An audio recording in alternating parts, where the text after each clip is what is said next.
Threads and Treads, curated by STIR, is an intersection of art, architecture, and design. We're lucky to have with us product designer, industrial designer Richard Hutten, artist Puneet Kaushik, and Feenstra. The whole idea of bringing craftsmanship under the microscope actually got born from the fact that when we had Richard and Puneet Kaushik collaborating with each other to create a collection coming out of Indian artisanal skills, which Puneet works a lot with, and Richard has his deep-rooted love for the country, and he's been already collaborating with likes of Scarlet Splendour in the country. We said this could be a nice platform where we bring the two guys together and talk about how art and design and architecture today have blurring lines, and creative community coming together and creative professionals of these natures is what we're going to hear on how craftsmanship, craft, art and architecture is all very, very symbiotic.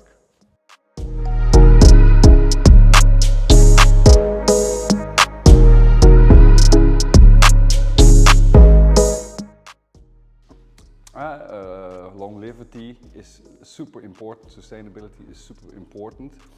And what we see nowadays, especially when it comes to industrial products, they are cheap and very short lasting. And when you make something using high-skilled craftspeople, everybody can see how precious it is, and you make per definition something which people will cherish, and that makes it long lasting.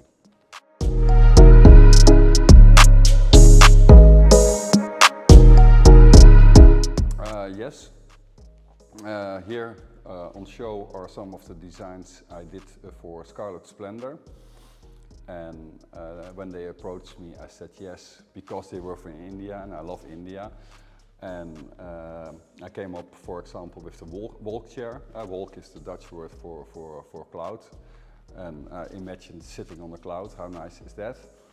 So that was the idea, and then I found out that it was made with craft people, and Scarlet Splendour didn't mention that, and I think it was a quality. So I really had to persuade them to also emphasize on the fact that these objects are made with craft, that it takes really a lot of hours to make this object. It's not a factory piece, it's a handmade, man-made piece. And I think when you see the objects, you see the value and the hours and the quality and how special they are.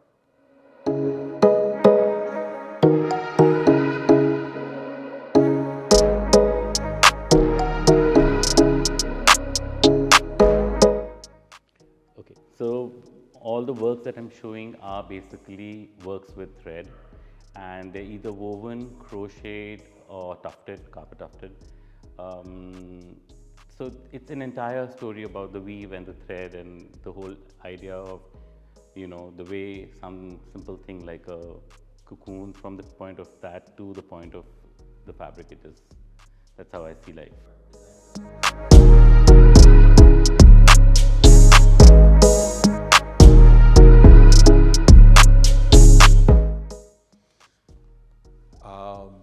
Well, I think there was a very wise man called Oscar Wilde, and Oscar said, fashion is so ugly, you have to change it every 6 months. So sustainability has become very fashionable, but it doesn't mean that concrete is green, or it doesn't mean that you have sustainable airports. So I think these words come and they go. I very much believe that if you look at the history of your beautiful country, there is a word called tikau.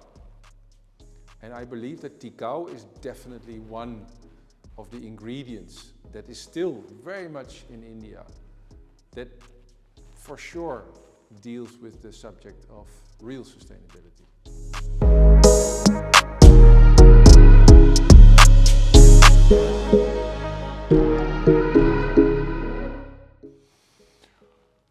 I think that a lot of systems in the very developed kind of places of the world in Japan, in South Korea, in Germany, in the United States, etc. A lot of these systems are very high on energy and they're very centralized. If you look at electricity, if you look at water, logistics, hugely centralized systems. And centralized systems are not very sustainable in the long term because they cost too much. They are way too expensive. So that means you need to find other formulas that work in a decentralized way. And that is something that India has both. India has centralized systems and decentralized systems. So I think there's a good way for India to show how you can do things better. Scarlet Splendour stands for design maximalist, love for and passion for design and integrity, and what we presented was Richard Hutten as well as a lot of other designers that we work with.